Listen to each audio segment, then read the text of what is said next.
الحمدللہ رب العالمین والعاقبۃ للمتقین والصلاۃ والسلام علی سید الانبیاء والمرسلین وعلی آلہ وصحبہ اجمعین، اما بعد۔ اعوذ باللہ السمیع العلیم من الشیطان الرجیم، بسم اللہ الرحمن الرحیم۔ لقد کان لکم فی رسول اللہ اسوۃ حسنہ۔ پیارے نبی حضرت محمد مصطفیٰ صلی اللہ علیہ وسلم کی حیات طیبہ اور آپ کی سیرت پاک کے حوالے سے کل کے درس میں ہم نے یہ بیان کیا تھا کہ رسول اللہ صلی اللہ علیہ وسلم اپنے سرپرست چچا ابو طالب اور اپنی شریکہ حیات حضرت خدیجہ رضی اللہ تعالی عنہا کی وفات کے فوراً بعد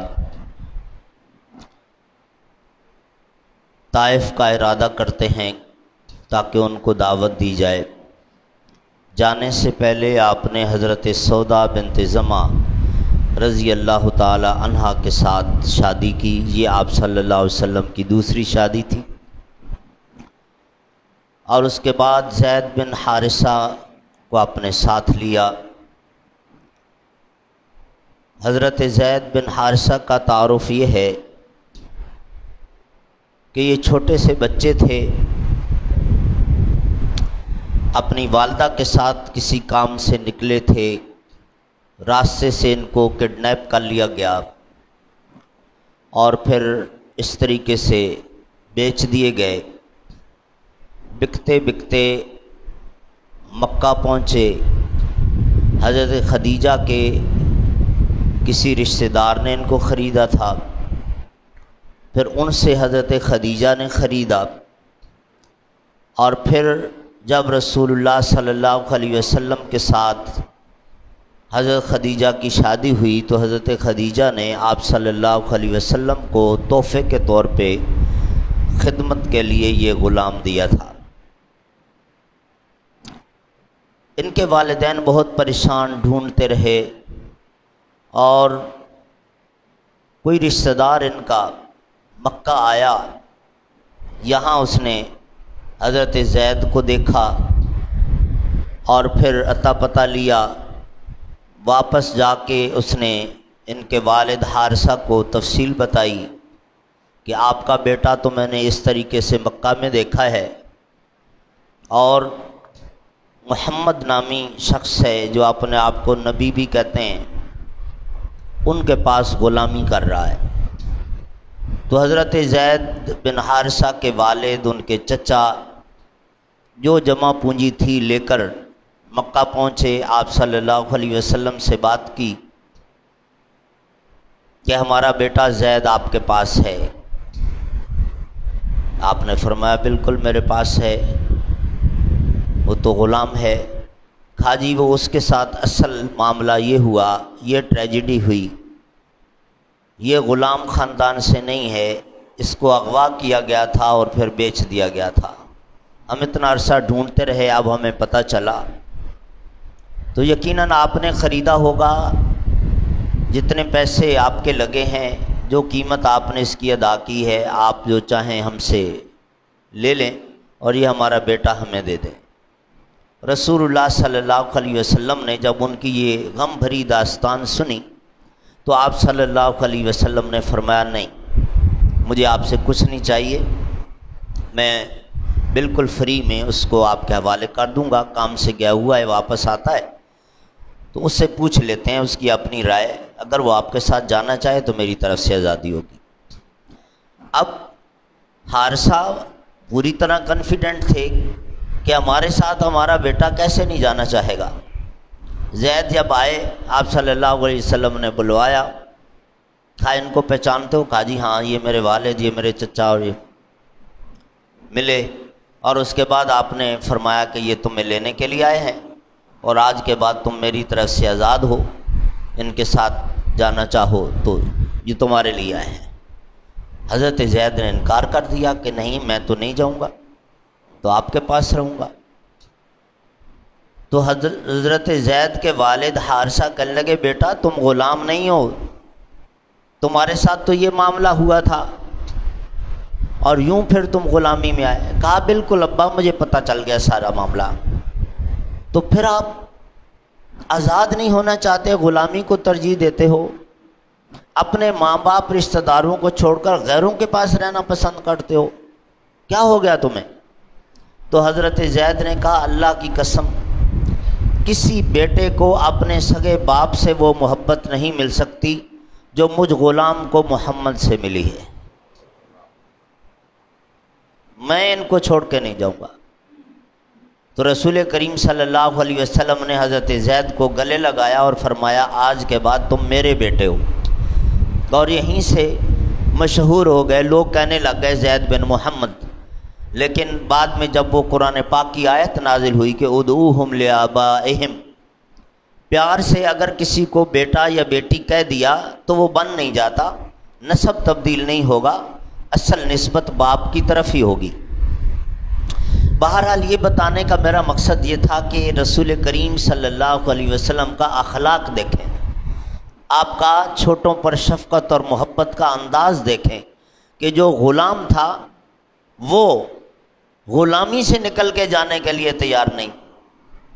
بہرحال رسول کریم صلی اللہ علیہ وسلم نے زید بن حارثہ کو ساتھ لیا،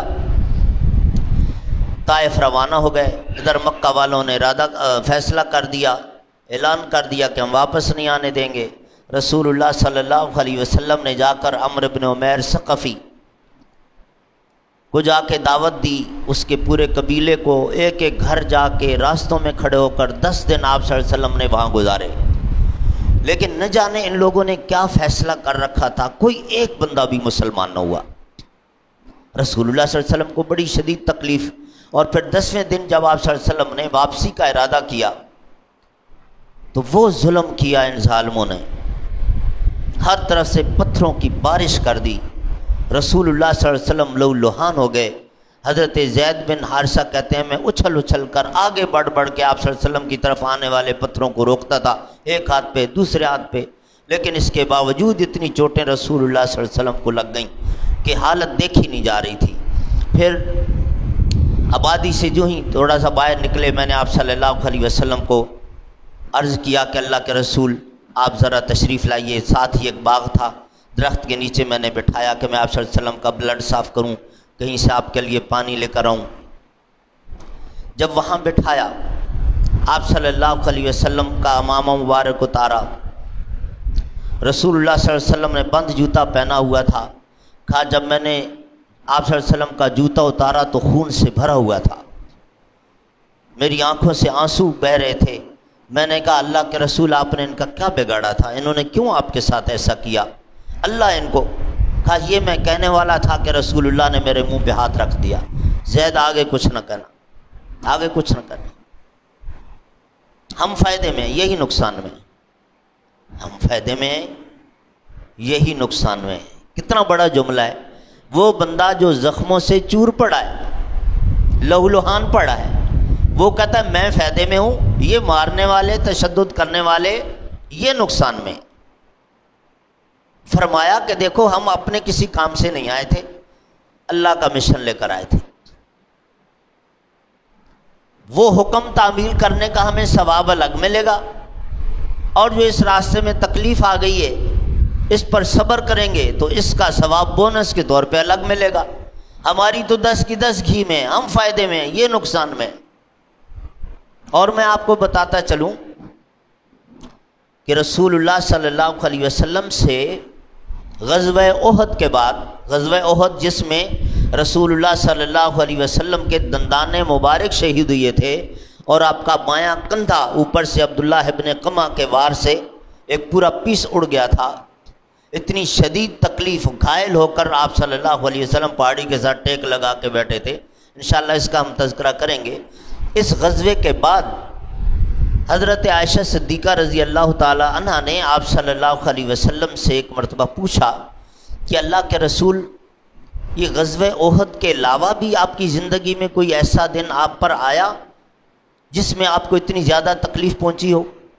تو رسول اللہ صلی اللہ علیہ وسلم نے جواب میں ارشاد فرمایا، ہاں عائشہ، مجھے وہ طائف کا دن نہیں بھولے گا، جو کچھ میرے ساتھ طائف میں ہوا تھا وہ مجھے کبھی نہیں بھولے گا۔ یعنی احد والی جنگ جو ہے اس سے بھی زیادہ تکلیف طائف میں آپ صلی اللہ علیہ وسلم نے محسوس کی۔ بہرحال پھر آپ صلی اللہ علیہ وسلم کو جب وہاں دیکھا باغ میں بیٹھے ہوئے عتبہ اور شیبہ دونوں بھائی تھے، مسلمان تو یہ بھی نہیں ہوئے تھے، ان کو ترس آ گیا۔ انہوں نے اپنے غلام عداس کو ایک ڈش میں انگور رکھ کے دیے کہ جاؤ، یہ مسافر اب واپس جا رہا ہے، ہمارے باغ میں آ کر بیٹھ گئے، خالی ہاتھ نہ جائے، اس کی کوئی تکریم ہماری طرف سے ہونی چاہیے، یہ انگور جا کے پیش کرو۔ عداس گیا اور انگور پیش کیے، آپ صلی اللہ علیہ وسلم نے اس کا شکریہ ادا کیا، پاس بٹھا لیا، اور آپ صلی اللہ علیہ وسلم نے بسم اللہ الرحمن الرحیم پڑھ کے اب پہلا دانہ، تو حیران ہو گیا کہ یہ الفاظ تو یہاں کے لوگ نہیں بولتے ہیں، نہیں پڑھتے ہیں۔ آپ صلی اللہ علیہ وسلم نے پوچھا تمہارا نام کیا ہے؟ کہنے لگا جی عداس۔ آپ نے فرمایا عداس، یہاں جزیرہ عرب میں یہ نام نہیں پایا جاتا، آپ کہاں سے ہو؟ کہا جی میں نینوا سے ہوں۔ نینوا جارڈن کے علاقے میں اس وقت پورا شہر ہے۔ آپ نے فرمایا نینوا سے؟ کہا جی آپ جانتے ہیں؟ آپ نے فرمایا یہ وہی علاقہ ہے جہاں حضرت یونس بن متیٰ علیہ السلام نبی بن کر آئے تھے۔ کہا جی آپ کو کیسے پتا؟ آپ صلی اللہ علیہ وسلم نے فرمایا میں اللہ کا نبی ہوں، مجھے اللہ نے پچھلے انبیاء کرام کا جو تعارف کروایا اس میں یہ بتایا تھا کہ فلاں علاقے میں حضرت یونس بن متیٰ آئے تھے۔ وہ اٹھا، اس نے کہا اگر یہ بات آپ کو معلوم ہے تو واقعتاً آپ نبی ہیں۔ آپ صلی اللہ علیہ وسلم کی پیشانی چومی، آپ کے ہاتھ چومے، آپ کے قدم تک چومے، اور کہنے لگا کہ آپ کے ساتھ بہت بڑی زیادتی ہو گئی، کاش میں آپ کی کوئی مدد کر سکتا ہوتا، میں تو خود یہاں غلام ہوں۔ اب یہ کیفیت جب اس کے مالک نے عتبہ نے دور سے دیکھی تو اس کو بلایا اور ڈانٹنے لگا کہ میں نے تمہیں بھیجا تھا کہ انگور جا کے دے کر آؤ، تم اس کو جا کے چومنے چاٹنے لگ گئے۔ تو غلام ہونے کے باوجود اس نے بڑی جرأت سے یہ بات کی کہ نہیں جناب، یہ عام آدمی نہیں ہے، یہ تو طائف والوں کے پاس اللہ کی بہت بڑی رحمت آئی تھی، طائف والوں نے اس کی قدر نہیں کی، یہ تو بہت بڑی ہستی ہے۔ وہ اس مالک نے ڈانٹ دیا، بس جاؤ اپنا کام کرو، چھوڑ دیا۔ رسول کریم صلی اللہ علیہ وسلم وہاں سے اٹھے اور پھر آپ صلی اللہ علیہ وسلم کے پاس جبریل امین آ گئے۔ اللہ کے رسول آپ کی یہ حالت دیکھی نہیں جاتی، یہ کیا کیا ان ظالموں نے آپ کے ساتھ؟ اگر آپ انتقام لینا چاہیں آرڈر کریں، میرے ساتھ پہاڑوں والے فرشتے بھی آئے ہوئے ہیں، ہم ان کو 2 پہاڑوں کے درمیان گرینڈ کر کے رکھ دیں، ان کا قیمہ بنا دیں، آپ آرڈر کریں۔ رسول کریم صلی اللہ علیہ وسلم نے فرمایا کوئی بات نہیں جبریل، اللہم اہد قومی فانہم لا یعلمون، انہوں نے مجھے پہچانا نہیں۔ جبریل کہنے لگے اللہ کے رسول دیکھیں نہیں آپ کی گردن پہ اتنا زخم، یہ تھوڑا سا اگر گہرا ہو جاتا تو کیا بچتا؟ آپ صلی اللہ علیہ وسلم جواب میں کیا فرماتے ہیں؟ جبریل میرے تو گلے میں صرف زخم آیا ہے گردن پہ، مجھ سے پہلے کتنے انبیاء کرام کے گلے کٹ بھی گئے تھے، میرے ساتھ تو ان کے مقابلے میں کچھ بھی نہیں ہوا، میں کیوں حوصلہ ہار جاؤں، ہمت ہار جاؤں؟ نہیں، میں ان کے لیے بد دعا نہیں کروں گا۔ اب دیکھیں بندے کو کہیں چوٹ پہنچے، تکلیف پہنچے تو جس کے ساتھ دشمنی ہو نا اس کے پاس بھی جا کے منتیں کرنے لگتا ہے کہ میری مدد کرو۔ اب اپنی پی ٹی ایم اور ان کو سب کو دیکھ لو، جو ایک دوسرے کو گالیاں دینے والے روڈ پہ، مفاد پڑتا ہے تو سب اکٹھے بھی ہو جاتے ہیں، ایک دوسرے کے جا کے پاؤں پکڑتے ہیں کہ آؤ اس مشکل سے مل کر نکلیں۔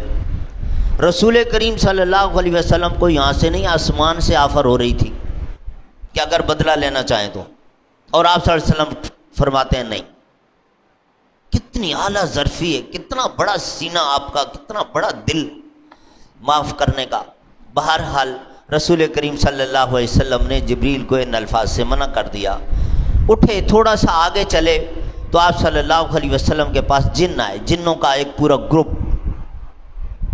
اور رسول کریم صلی اللہ علیہ وسلم سے ملاقات، قرآن پاک کی چاند آیات سنی، مسلمان ہوئے۔ پھر آپ صلی اللہ علیہ وسلم کے ساتھ وعدہ کر کے گئے کہ ہم واپس جا کے اپنی قوم کو بھی آپ کا بتائیں گے اور ان کو بھی اس کی دعوت دیں گے۔ قرآن پاک میں 2-3 جگہ پہ ان جنوں کا ذکر اللہ رب العالمین نے کیا ہے کہ انہوں نے کہا جا کر واپس کہ انا سمعنا قرآنا عجبا یہدی الی الرشد فآمنا بہ۔ یہ معاملہ، اب اس میں ایک سبق تھا، رسول کریم صلی اللہ علیہ وسلم کی ایک حوصلہ افزائی تھی، ایک پیغام تھا کہ طائف والے لوگ مسلمان نہیں ہوئے، پریشان نہ ہو آپ نے یہاں آنے کا ارادہ اس لیے کیا تھا کہ اگر یہ قبیلہ مسلمان ہو جاتا ہے مجھے بڑی سپورٹ ملے گی، مکہ کے اندر بھی ان کا بڑا انفلوئنس ہے، اثر رسوخ ہے، وہاں بھی ظلم ختم ہو جائے گا اور طائف بھی ہمارے پاس آ جائے گا، ان کی طرف سے مدد ملے گی۔ یہ مسلمان نہیں ہوئی ہے، یہ مدد گئی، فکر مت کریں، جن ہمارے پاس ایسی مخلوق ہے کہ جو دکھائی بھی نہیں دیتی، اگر ضرورت پڑی ہم ان کو آپ کی مدد کے لیے بھیج دیں گے، اور ان کی بھی ضرورت نہیں ہے، آپ کو اللہ کافی ہے۔ یہ ایک پیغام تھا۔ اس کے بعد آپ صلی اللہ علیہ وسلم آگے بڑھے، جب مکہ کے قریب پہنچے حضرت زید نے کہا اللہ کے رسول یاد ہے نا مکہ والوں نے تو اعلان کیا ہوا ہے کہ ہم نہیں داخل ہونے دیں گے واپس۔ آپ نے فرمایا بالکل یاد ہے، میں تمہیں بتاتا ہوں، تھوڑا سا آگے چلتے ہیں۔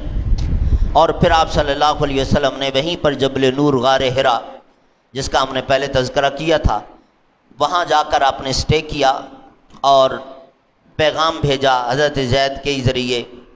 اخنس بن شریک بڑا لیڈر تھا، اس کی طرف اس نے کہا دل تو بڑا چاہتا ہے کہ محمد جیسے بندے کو میں ضرور پناہ دوں اور ان کی گارنٹی دوں، لیکن میں سارے قبائل کے ساتھ کیسے لڑوں گا، میرے بس میں نہیں ہے۔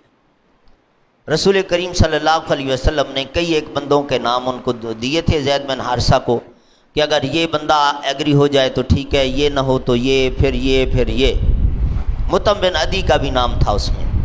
چنانچہ مطعم بن عدی سے جب بات کی زید بن حارثہ نے تو انہوں نے کہا میں تیار ہوں، اور پھر انہوں نے ایسا کیا کہ خود بھی ہتھیار پہنے، اسلحے سے لیس ہوا، اپنے بیٹوں کو کہا کہ زید کے ساتھ جاؤ، جہاں محمد صلی اللہ علیہ وسلم بیٹھے ہیں لے کر آؤ، راستے میں اگر کوئی روکے تو بتا دینا کہ ہماری پناہ میں ہے، اور یہاں خانہ کعبہ کے پاس میں خود کھڑا ہوں، یہاں کوئی روکے گا تو اس کو جواب میں خود دے لوں گا۔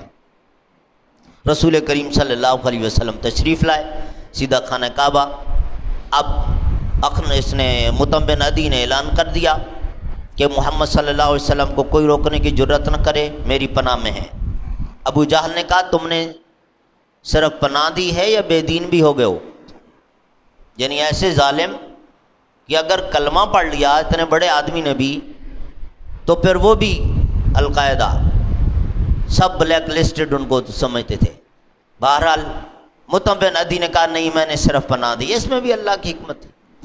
رسول کریم صلی اللہ علیہ وسلم نے خانہ کعبہ میں کچھ عبادت کی، اس کے بعد اپنے گھر تشریف لے گئے، اور اس احسان کو آپ صلی اللہ علیہ وسلم نے ہمیشہ یاد رکھا۔ مطعم بن عدی کے بیٹوں کو آپ صلی اللہ علیہ وسلم فرمایا کرتے تھے، اور خاص طور پہ بدر کی جنگ میں جب جبیر بن مطعم غلام بن کے آئے تھے، قیدی بن کے آئے تھے، تو آپ صلی اللہ علیہ وسلم نے اس وقت بھی فرمایا تھا کہ اس کا باپ اگر اس دن مجھے پناہ نہ دیتا تو میں تو اپنے بچوں سے بھی نہیں مل سکتا تھا، اس کا بہت بڑا مجھ پر احسان۔ چنانچہ آپ صلی اللہ علیہ وسلم نے ان کو رہا بھی کیا تھا۔ بہرحال احسان مندی بھی ایک بہت بڑی اعلیٰ خصلت ہے کہ کسی کی نیکی کو یاد رکھنا، اور رسول اللہ صلی اللہ علیہ وسلم کی وہ حدیث ہے من لم یشکر الناس لم یشکر اللہ، جو لوگوں کا شکریہ ادا نہیں کرتا وہ اللہ کا کیا شکر ادا کرے گا۔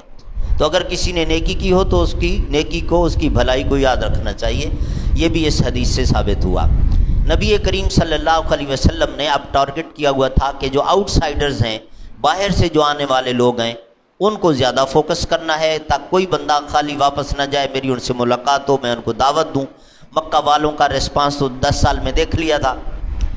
اسی عرصے میں آپ صلی اللہ علیہ وسلم کی ملاقات ہوئی یثرب سے آنے والے 7 بندوں سے، جن میں حضرت طفیل بن عمرو دوسی اور عبادہ بن صامت، اسید بن خدیر، عماد ازدی، ان کے نام خاص طور پہ ذکر کیے گئے۔ رسول کریم صلی اللہ علیہ وسلم نے ان کو دعوت دی اور یہ سارے کے سارے مسلمان ہو گئے، اور پھر آپ صلی اللہ علیہ وسلم کی دعوت کو انہوں نے یثرب میں بھی جا کر شروع کر دیا تھا، اور بہت اچھا ریسپانس ملنا شروع ہو گیا وہاں سے۔ پھر رسول کریم صلی اللہ علیہ وسلم کو انہیں ایام میں اللہ رب العالمین نے معراج کروائی۔ آج 5 منٹ زیادہ میں آپ کے لوں گا تاکہ اس کو مکمل کر لیں۔ رسول کریم صلی اللہ علیہ وسلم رجب کا مہینہ 27 رجب، اور اس کی تاریخ میں بھی بڑا اختلاف ہے، لیکن صحیح بات یہی ہے کہ حضرت خدیجہ اور آپ کے چچا ابو طالب کی وفات کے بعد اور پھر طائف سے واپسی کے بعد آپ صلی اللہ علیہ وسلم کو معراج کروائی گئی۔ اب حضرت خدیجہ کی وفات رمضان کے مہینے میں اور نبوت کے 10ویں سال میں ہوئی ہے، تو یقیناً یہ اس کے بعد کا واقعہ ہے۔ اب سال کون سا، لیکن 27 رجب آپ صلی اللہ علیہ وسلم اپنی چچا زاد بہن حضرت ام ہانی جو حضرت علی کی بڑی بہن تھیں، ان کے ہاں ود فیملی اس رات مہمان تھے۔ فرشتہ جبریل امین آیا، آپ صلی اللہ علیہ وسلم کو وہاں سے لے کر خانہ کعبہ، آپ صلی اللہ علیہ وسلم نے طواف کیا، زمزم پیا، اور یہاں پر آپ صلی اللہ علیہ وسلم کا دوبارہ وہ شق صدر والا اوپن ہارٹ سرجری والا واقعہ جو میں نے آپ کو بتایا تھا کہ 4 سال کی عمر میں حلیمہ سعدیہ کے ہاں آپ کا ہوا تھا، دوبارہ ہوا۔ اور اس کے بعد رسول اللہ صلی اللہ علیہ وسلم کو بیت المقدس لے کر گئے جبریل۔ جب آپ صلی اللہ علیہ وسلم وہاں پہنچے تو بہت سارے لوگ، بڑی اچھی پرسنالٹیز، سفید لباس میں ملبوس لائنز میں کھڑے ہیں۔ آپ صلی اللہ علیہ وسلم نے پوچھا جبریل یہ کون ہے؟ کہا جی یہ آپ سے پہلے جو یہاں اللہ نے نبی اور رسول بھیجے تھے یہ وہ ہیں۔ یہ کیوں کھڑے ہیں؟ کہا ان کو عبادت کرنی ہے اور اپنے امام کی انتظار کر رہے ہیں۔ امام کون؟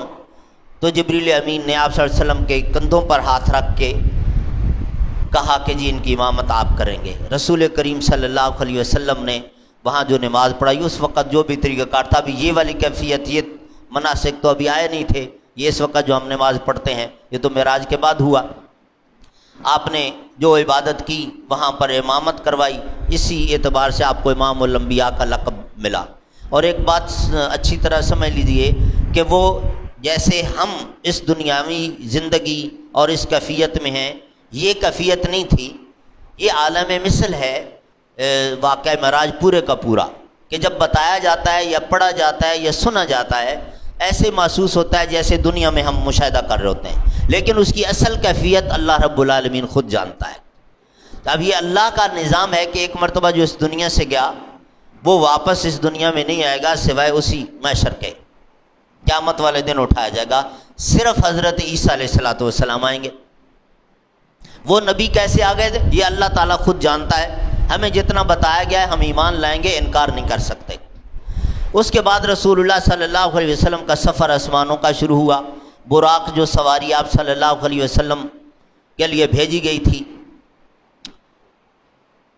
پہلا آسمان، دوسرا آسمان، تیسرا، چوتھا، پانچواں، چھٹا، ساتواں، پہلے آسمان پہ حضرت آدم علیہ السلام، دوسرے پہ حضرت یحییٰ، پھر سارے انبیاء کرام ملاقاتیں، وہ سب آپ کی نبوت کا بھی اقرار کر رہے۔ اس کے بعد رسول کریم صلی اللہ علیہ وسلم کو بیت المعمور دکھایا گیا، جہاں روزانہ 70,000 فرشتہ اللہ کی عبادت کے لیے داخل ہوتا، عبادت کے لیے، اور اگلے دن وہ گروپ باہر نکلتا، نیا گروپ جاتا، اور یہ سلسلہ جاری ہے قیامت تک۔ ایک گروپ کو ایک ہی مرتبہ باری ملے گی، اتنی بڑی تعداد میں فرشتے اللہ کی عبادت میں مصروف ہیں۔ یہ فرشتے بھی نہ کریں، اللہ کو کسی کی ضرورت نہیں ہے، اللہ الصمد، اللہ بے نیاز ہے۔ وہ دکھایا گیا، پھر وہ سدرۃ المنتہا، جہاں جا کر جبریل امین نے کہا کہ جی اب آگے میں نہیں جا سکتا ہوں، میری حد ختم ہو گئی ہے۔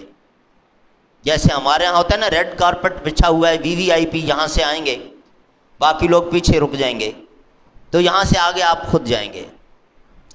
رسول کریم صلی اللہ علیہ وسلم، اب یہاں فضول بحث ہے کہ نبی بشر تھے یا نور تھے۔ غلط سمجھ لیا کہ شاید نور جو ہے وہ بشر سے افضل ہوتا ہے۔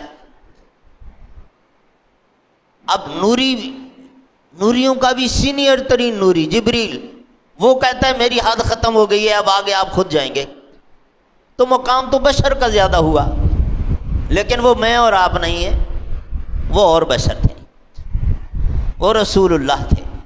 بہرحال اللہ رب العالمین کے ساتھ پھر آپ کی ملاقات